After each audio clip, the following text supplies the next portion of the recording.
chrislinford.co.uk. We're looking at podcasts, and this episode is about solving some of the problems you may have with your podcast. There's a few places where things can go wrong, so hopefully we'll cover most of the basics. The first thing people might have trouble with is the icon used in your podcast for to display the identity. So this is the one I'm using for this podcast, and you just need to make sure you've got it in the right file type and the right size. The best way to have your icon is to have the canvas size, or the size of the picture, to be 400 pixels square. So iTunes icons are square, and 400 pixels allows it to enlarge to a reasonable size when you click on it.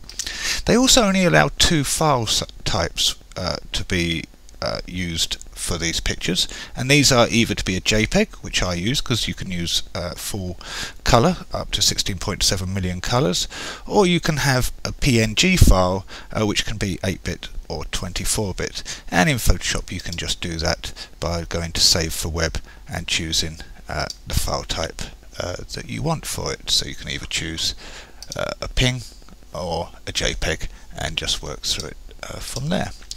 So the other thing you need to do is to make sure that the file name on your illustration doesn't have any spaces in it and contains .jpg for JPEG or .png for PNG file.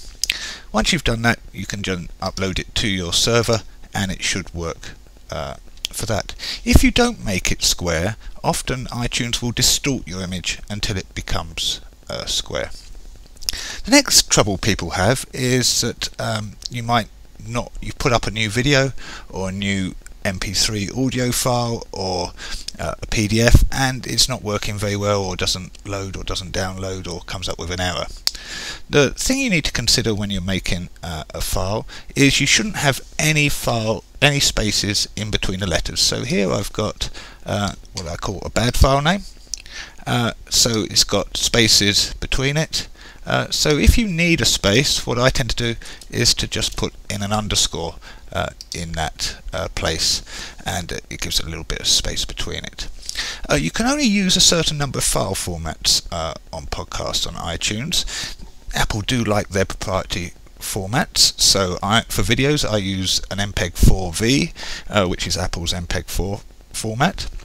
You can use MPEG-4, which is just MP4 suffix at the end of it, so if you save the file as an MPEG-4 you put that. If you're doing audio, you can use MP3, so it'd have an MP3 file tag at the end, or you can do an MPEG-4 audio, which is M4A. If you're doing a PDF, it should be a .pdf. So the other problem people have is with their XML code. And one problem you might have if you've been using my XML code is that if you've copied and pasted all the text down to the bottom of here for my site, I do say you've got to put in the greater and lesser than symbols on the first line of your code. So make sure that's put in. You should also make sure that there's nothing before that on the page, so there's no notes or something before that, otherwise iTunes won't be able to read the XML file very well, because that piece of information tells the computer it is an XML file, so it's quite important to have at the beginning. The other things you need to do is to make sure as you're going down the files, if we load up our code, as you're moving down, make sure there's no rogue spaces anywhere. So if you've got a little bit of a space somewhere where there shouldn't be one, that can cause trouble with your code. Really difficult to spot some of these, so you really have to go through quite carefully with all your coding. So the other thing people tend to have trouble with is that when they do an episode, so we've got an episode here, and they forget to put HTTP onto their the source of where the file is kept, and tend to just do the www URL for it. So remember to put HTTP and make sure that there's no space at the end of the lines either. It's very easy to add an extra space. The other thing is you come along and you discover that there's something wrong with the type on your page, and you need to change it. So you want to make a change. It might be that the content, you've decided to refine the wording to make it more easy, or you've done what I've done here and made a simple spelling mistake. And all you do then is just simply change it and then save and update your file. The other problem people do is, one, they forget to save it, two, they forget to push it onto their server. So the last thing you need to do is to go into your FTP software and load that up.